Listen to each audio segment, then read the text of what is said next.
అందరికీ నమస్కారం అండి. నేను doctor Sridhar Reddy. So thanks for watching our pioneer advance I transplant videos. చాలా వీడియోలు చేశాము, చాలా ఇన్ఫర్మేటివ్ వీడియోస్ పేషెంట్స్ కోసము.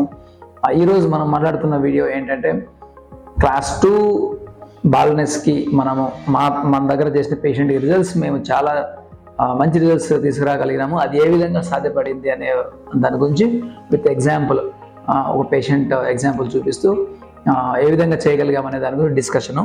Kindly watch this video until end. Last వరకు వీడియో చూడండి, ఎందుకంటే మనకైతే బేసిక్ ఇన్ఫర్మేషన్ తెలుస్తుంది. చాలామంది హెయిర్ లైన్ డిజైన్ చేసేటప్పుడు మిస్టేక్స్ చేస్తుంటారు. ఈవెన్ పేషెంట్ సైడ్ కావచ్చు, ఈవెన్ డాక్టర్ సైడ్ కావచ్చు. అలాంటి వాళ్ళకి ఈ వీడియో చాలా యూస్ఫుల్ అని నేను ఈ వీడియో చేయడం జరిగింది.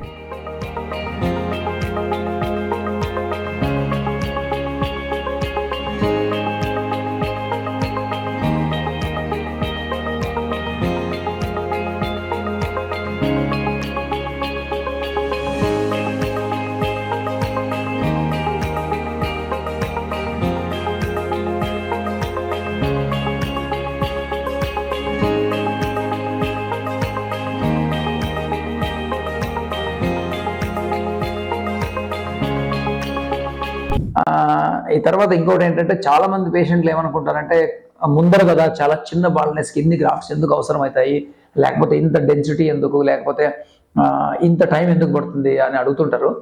మామూలుగా మీకు అర్థం చేసుకోవాల్సింది ఏంటంటే క్లాస్ 2, క్లాస్ 3 బాల్నెస్ ట్రాన్స్ప్లాంట్ చేయడం చాలా కష్టము when compare to class 5, class 6 baldness. అంటే క్లాస్ 5, క్లాస్ 6 బాల్నెస్ ఉన్న పేషెంట్కి ట్రాన్స్ప్లాంట్ చేయడం ఈజీ.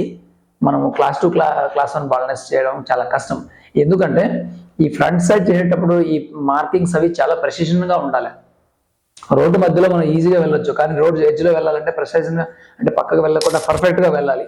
అంటే ఏంటి, ఈ క్లాస్ 2 బాల్నెస్లో ఏమవుతుంది, మనం డిజైన్ చేసే హెయిర్ లైన్ చాలా ప్రెసైజ్గా పర్ఫెక్ట్గా ఉండాలి, లేకపోతే న్యాచురల్గా కనపడదు. సో ఏదో హెయిర్ వస్తే సరిపోదు అక్కడ. అందువలన ఈ మార్కింగ్స్ ఇవన్నీ ఎలా చేస్తాము, లేకపోతే ఇంప్లాంటేషన్ ఎలా చేస్తాము, ఓరియంటేషన్స్ ఎలా చేస్తాము, అప్పుడు ఇవన్నీ చేస్తే మన సర్జరీ ఎగ్జిక్యూట్ చేస్తే మన రిజల్ట్స్ ఎలా వస్తాయనే దాని మీద మొత్తం స్టోరీ డిపెండ్ అయి ఉంటుంది. అందువల్ల క్లాస్ 1, క్లాస్ 2, క్లాస్ 3 వీళ్ళకి యాక్చువల్లీ ఎక్కువ టైం పడుతుంది. గ్రాఫ్ట్స్ కూడా ఆల్మోస్ట్ ఈక్వల్ టు ఎక్కువ గ్రాఫ్ట్లు పట్టవచ్చు. సో గ్రాఫ్ట్ సంగతి అనేది పక్కన పెట్టండి, ఎక్కువ ప్రెసిషన్ కావాలి, ఎక్కువ టైం అయితే పడుతుంది. సో అదనమాట డిఫరెన్స్. మామూలుగా మీరు అనుకున్నట్టు ఈ చిన్న బాల్నెస్ కదా, ఇది ఈజీగా తక్కువ గ్రాఫ్ట్స్ అయిపోతుంది అనుకోవద్దు. అట్లా వెళ్తే మీ ట్రాన్స్ప్లాంటేషన్ ఫెయిల్ అయ్యే ప్రమాదం ఉంది. సో ఈ వీడియో అయితే లాస్ట్ వరకు చూడండి. మన పేషెంట్ క్లాస్ 2 బాల్నెస్ ఉన్న అతనికి ఏ విధంగా మనం రిజల్ట్స్ తీసుకురాగలిగాము, ప్లాన్ ఏం చేసాము, ఎగ్జిక్యూషన్ ఎలా చేసాము, రిజల్ట్స్ ఎలా వచ్చిందనేది మీరు గమనించాలి.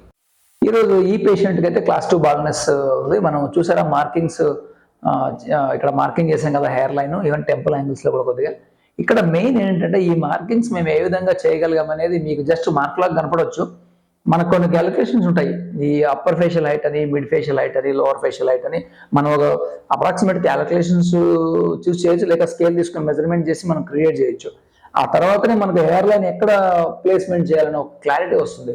ఆ తర్వాత మనం టెంపుల్ యాంగిల్స్ దగ్గర వెళ్ళి ఏ విధంగా కర్వ్ చేయాలి, ఉందా లేదా అని మనం డైరెక్ట్ విజువల్స్లో కావచ్చు, ఫొటోస్లో కావచ్చు, ఇండైరెక్ట్ మిర్రర్ ముందు కూర్చోబెట్టి ఈ 3 వర్షన్లో మనం చూసిన తర్వాతనే హెయిర్ లైన్ డిజైన్ చేయడం జరుగుతుంది. ఈ హెయిర్ లైన్ డిజైన్ అనేది ప్రతి ఒక్క పేషెంట్ కంటే ఒక్కొక్కరికి ఒక విధంగా ఉంటుంది, అందరికీ ఒకే రకంగా ఉండదు. కాబట్టి ఈ ఫోర్ హెడ్ సైజ్ కావచ్చు, హెడ్ సైజ్, స్కాల్ప్ విడుతు కావచ్చు, ఇవన్నీ మ్యాటర్స్ అనమాట. ఈ పేషెంట్కి ఈ విధంగా మేము ఎలా మార్క్ చేయగలిగామంటే కన్సల్టేషన్లో కూర్చోబెట్టినప్పుడు కొన్ని క్యాలిక్యులేషన్స్ ద్వారా మనం ఆ లైన్ తీసుకురాగలుగుతాం. బ్లైండ్గా అందరికీ ఇదే హెయిర్ లైన్ మ్యాచ్ అవ్వదు. సో ఇది ఫస్ట్ పాయింట్. రెండో పాయింట్ ఏంటంటే ఫ్రంటల్ హెయిర్ లైన్లో నేను చాలా మంది కేసులు చూశాను, బంచెస్ లాగా ప్లగ్స్ లాగా పెట్టింటారు. ఆ విధంగా పెడితే మనకు ట్రాన్స్ప్లాంట్ న్యాచురల్గా ఉండదు. సింగిల్ ఫాలిక్యులర్ యూనిట్స్ అక్యూట్ యాంగిల్స్తో ఉండాలి. ఈ single follicular units first, second లైన్లో వేసుకోవాలి. తర్వాత మంచి గ్రాఫ్ట్స్ డబుల్, ట్రిపుల్ లెట్స్ వేసుకోవాలి. అదే కాకుండా యాంగులేషన్స్, అక్యూట్ యాంగిల్స్ అంటే తక్కువ యాంగిల్ ఉంటుంది మన స్కిన్ సర్ఫేస్కి అన్నప్పుడు ఒక్కొక్క ఏరియాలో ఒక్కొక్క రకంగా ఉన్న స్కిన్ కర్వ్ ఉంటుంది. కాబట్టి స్కిన్ ప్రకారం మనం అక్యూట్ యాంగిల్స్ చేసుకొని పోవాలి. తర్వాత ఓరియంటేషన్ అంటే డైరెక్షన్ ఆఫ్ ద హెయిర్స్ అనమాట. ఇవన్నీ ఈ 3 చాలా ఇంపార్టెంట్. అదేవిధంగా హార్వెస్టేషన్ చేసేటప్పుడు మంచి గ్రాఫ్ట్స్ హార్వెస్ట్ చేసామా లేదా, మంచి గ్రాఫ్ట్ తీసిన తర్వాత మంచిగా ప్రాసెస్ చేసి ప్రిజర్వేషన్ సరిగా చేసామా లేదా, హ్యాండిలింగ్ సరిగా చేసాం లేదా, తర్వాత ప్లేస్మెంట్ ఆఫ్ ద గ్రాఫ్ట్స్ సరిగా చేసాం లేదా, ఇవన్నీ విషయాల మీద మనకు ట్రాన్స్ప్లాంటేషన్ అయితే రిజల్ట్స్ అయితే డిపెండ్ అయి ఉంటుందండి. సో ఇక్కడ ఈ పేషెంట్కి మనం క్లాస్ 2 బాల్నెస్లో ఇంప్లాంటేషన్ చేసిన తర్వాత సర్జరీ చాలా బాగా అయింది. మీరు గమనిస్తే 10 months తర్వాత ఎక్సలెంట్ డెన్సిటీ వచ్చింది. చూడండి, న్యాచురల్ హెయిర్ లైన్ కూమ్ చేసినప్పుడు కానీ, సైడ్ నుంచి కానీ, మధ్యలో డెన్సిటీ కానీ, ఇదంతా ఎలా కుదిరిందంటే మంచి హార్వెస్టేషన్ చేయడము, ఫస్ట్ ఆఫ్ ఆల్ మంచి హెయిర్ లైన్ డిజైన్ చేయడము. మంచి హెయిర్ లైన్ అంటే ఏంటంటే బ్యూటిఫుల్ న్యాచురల్ హెయిర్ లైన్ అనమాట. చాలా మంది ఈ విధంగా డౌన్ పెడతారు, టెంపుల్ లాగా డిజైన్ చేస్తారు, అని హారబుల్ ట్రాన్స్ప్లాంటేషన్ అవుట్కమ్స్ ఇస్తాయి మీకు. న్యాచురల్ హెయిర్ లైన్ అనేది అసలు ఎవరికి అనుకోకూడదు. మన హెయిర్ కటింగ్కి వెళ్ళినా, బయట ఫ్రెండ్స్ దగ్గరికి వెళ్ళినా చూస్తే హెయిర్ ట్రాన్స్ప్లాంట్ అని అడగకూడదు అనమాట. ఆ విధంగా ఉండాలంటే కొన్ని క్యాల్కులేషన్స్ ద్వారానే మనం చేయడం సాధ్యపడుతుంది. ఆ విధంగా ఇతను చేసాము. డెన్సిటీ చాలా బాగా వచ్చింది. సో ఇట్లాంటి మంచి రిజల్ట్స్ రావాలంటే మీ డాక్టర్ దగ్గర కూర్చొని మీకు ఏ హెయిర్ లైన్ మ్యాచ్ అవుతుంది చూసుకొని తర్వాత డిస్కషన్ తర్వాతనే మీరు ట్రాన్స్ప్లాంటేషన్ వెళ్ళడం మంచిదని నా అభిప్రాయం.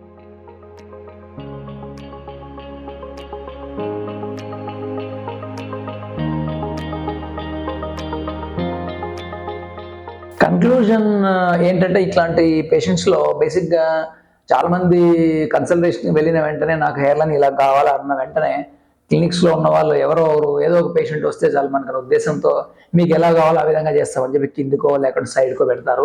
నేను ఎవ్రీ డే నా ప్రాక్టీస్లో అట్లాంటి పేషెంట్ కన్సల్టేషన్లో చూస్తుంటాను. ఈ రోజు కూడా చూశాను. అట్లా మీరు 1 సెంటీమీటర్ మా పేషెంట్ రిజల్ట్స్ వచ్చింది కదా, ఆయన 1 సెంటీమీటర్ మనం కింద పెట్టుకొని హెయిర్ ట్రాన్స్ప్లాంట్ చేసినట్టయితే ఆయన ట్రాన్స్ప్లాంటేషన్ మొత్తం డిజాస్టర్స్గా మారి ఫెయిల్యూర్ అయిపోతుందండి. కాబట్టి ఈ హెయిర్ లైన్ దగ్గర చాలా జాగ్రత్తగా ఉండాలి. మీరు ఒకసారి నాకు ఈ విధంగా కావాలి, ఆ విధంగా కావాలి అని అడిగారు అనుకోండి, మీ పని అయిపోయినట్టే. ఎందుకంటే మీకు ఎట్లా కావాలో అట్లా వాళ్ళు చేస్తారు, రిజల్ట్స్ అయితే రాదు.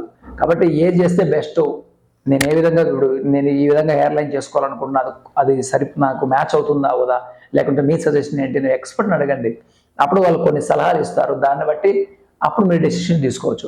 మీరే డెసిషన్ తీసుకున్నారనుకోండి, ఒక్కొక్కసారి డెఫినెట్గా ఫెయిల్ అయ్యే ప్రమాదం ఉండొచ్చు. సో అందరికీ ఇది వర్తించదు. మీరు యాక్చువల్గా మీరు గమనించి మీ కేసుకి ఏది మ్యాచ్ అవుతుందని ఎక్స్పర్ట్ అడిగిన తర్వాత మీరు ఏదైనా మార్పులు చేర్పులు దానికి చేసుకుంటే బెటర్. లేకపోతే మనకి ఇప్పుడు ఈ పేషెంట్కి నేను డిజైన్ చేసినట్టుగా ఎక్సలెంట్గా డిజైన్ చేయాలంటే ఆ ఎక్స్పర్ట్ దగ్గర కూర్చొని మీరు ఆ విధంగా మార్కింగ్స్ చేసుకొని ఆ విధంగా డెన్సిటీ తెచ్చుకోగలిగితే డెఫినెట్గా మీ ట్రాన్స్ప్లాంటేషన్ సక్సెస్ఫుల్ అవుతుందండి. Thanks for watching.